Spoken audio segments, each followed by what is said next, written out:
මෙවැනි උණුසුම් පුවත් වීඩියෝ කාටත් කලින් දිනපතා දැනගන්න බෙල් සලකුණ ඔබා SL Breaking subscribe කරන්න.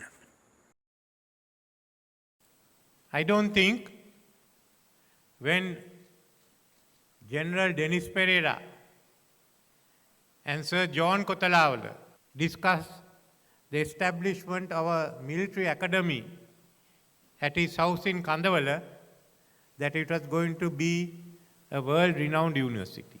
At that time, General Pereira was modernizing the army and he wanted a defense academy for the members of the armed forces to study in Sri Lanka. This was in addition to the military academy which was being planned in Diyatalawa. So it started in a small way. No one anticipated that those who graduated from here going to fight terrorism and finally win the war. I don't think any of them imagined that this was going to be a university, upgraded as a university, taking in not only cadets from the armed forces, but also civilian students. None of them thought, I don't think any of us, I was involved when it started, that we are going to see this distinguished institution that has come up. So, first and foremost, to all those who have completed their studies, I wish you all the best. I congratulate you and wish you a good future. Now you all are going to decide what your future is going to be. Some of you are in the armed forces and will serve there as regular officers. Others are civilians who have graduated from this institution. Now you all have to have thinking of your future. As we say of the young people today, what they are thinking is some words that have been used in a song earlier. Am I to stay or am I to go? That is what is there for everyone to think. I don't blame them for looking out. The experience you have had in the last 2 years is shattering. We in Sri Lanka have never gone through that experience. We come very close to it, but never gone through it. And bankruptcy, shortage of food, riots are certainly not indicators of a country that you would like to live in for the future. So many are wondering, are we to stay or are we to go? In this background, as I said, I can't blame anyone for thinking we want to go. But all of you want a good future. First in your country, and if you can't find in your country, in another country. And the fact that you are thinking of going is also an admission that we, who are responsible for you, had failed in the last few years. After the experience of last year, we are now on the road to stability.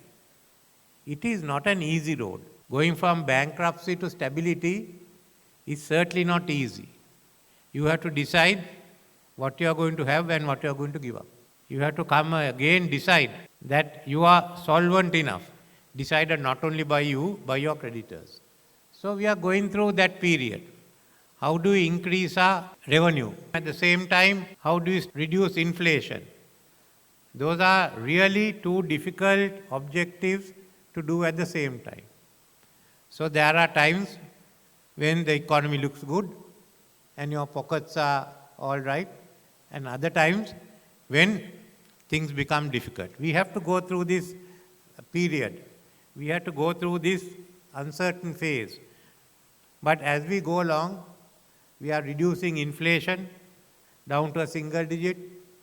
We are we are increasing the performance of the economy, that we hope by end of this year, we will no longer be in deficit.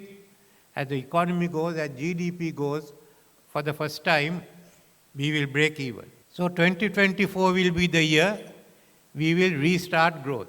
Till that, it's going to be difficult. As you restart growth also, life is not going to be easy. But it means we are now on the road to recovery. But it is very clear that we can't go back to what we were. Neither economically, neither socially, nor politically. Economically, I think we have lost every race. When I was born, we were second to Japan. When I became a minister, Korea was ahead of us. And now When I was a Minister of Industries, the Minister of Industries from Vietnam came and asked me how to get foreign investment. Now I'll have to go and ask him how to get foreign investment. So we have allowed everyone to overtake us. Other than Afghanistan, because they have blown themselves up, they can't do it. Other than that, even Cambodia. So we have to modernize. Even we have to drag the country, it has to be modernized. And we have to change our thinking. First, it's like a battle. Only the fittest is going to survive. No one else. So what is our economy? Like a good army, it has to be lean and it has to be mean. So it has to be very, very highly competitive. Now if you look around us, there are a large number of countries with large population and people whose education level may be lower than ours. So they are the countries that can cater to the low-wage employment. I don't think we can stay in that stage anymore. We can't have subsistence agriculture, where you grow a little bit more than what you need, and the government has to support you. We can't have the industries which are not efficient. We have to then think, if we are not going in, if we are not competitive as low-wage employment, where are we going? So the best is to take a giant leap and to become competitive, to become advanced. Okay, one end is to have a lot of low-wage employment. Other is to go to the other end and go to high-wage employment. So if you can't go to the bottom end, best is that we reach out to the top, that we have more and more people here, like you all who are qualified, in the new technologies, in AI, in blockchain, genome sequencing, those who are now advanced in modern methods of management, in the modern methods of agriculture. So the first is then we have to turn out a highly educated and a very skilled labor force. If we do that, we can go ahead. For those of you who have passed out today and graduated, if you stay here, you will be a spearhead of that labor force, of that manpower. So now what is left for us is to develop our manpower as a capital asset. In doing so, this institution will also have a role. You all have functioned parallel to the state UGC run universities and the degree awarding institutes. Now we are thinking, let's do away with those differences. Let anyone be a university. You may be under the UGC, you may be outside the UGC. You may be government run, you may be non-government run. You may be not-for-profit, like KDU and the government universities, or you may be running for profit. That's a different matter.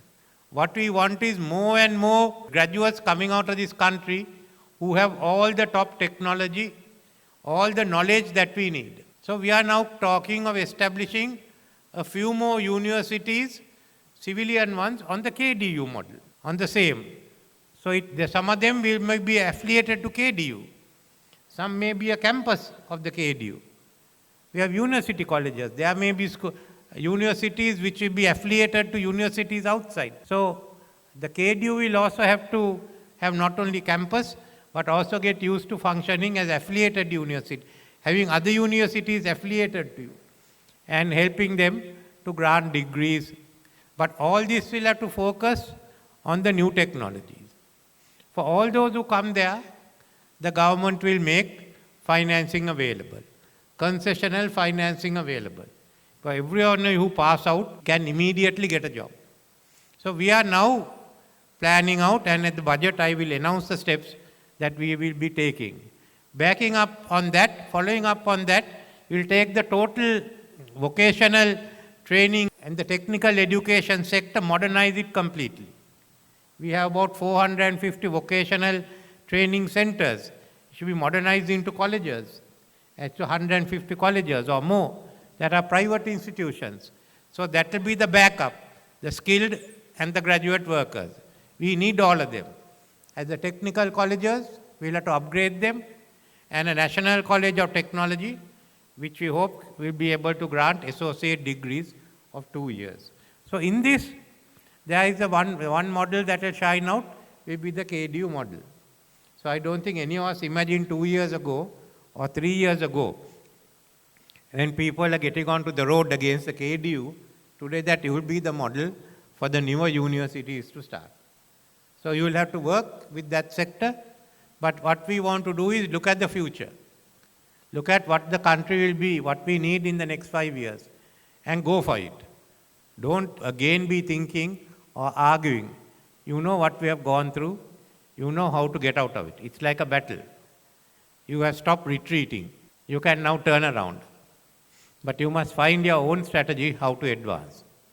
Otherwise, you may stop retreating, but you stay there. So this is the future we have. So for all of you who have graduated from here and who are leaving the university today, you have to think, where am I going to stand? Am I going to be in Sri Lanka, be a part of the challenge, or am I going outside? Now what will I do if I go to United Kingdom? What if the economy there is worse than ours in 5 years' time? A lot of people are saying the UK economy is not doing well. Some people say that China's economy is not doing well. Some people say the European economy is stagnating and the Ukraine war will take a toll of it. So what we are 5 years in time to come, we can't say, because all the developed economies are also having problems. So similarly, when you decide to stay here, remember you are taking a challenge which you can win, but it's finally up for you to decide. We've gone through a very bad period. We have to ensure that we don't go through it again. That you all who are now here will take over the responsibility of building this country anew and as a much better place than we could do. So that's all that I could tell you all. But whether you are going to be in Sri Lanka or abroad, I wish you all the best. Thank you.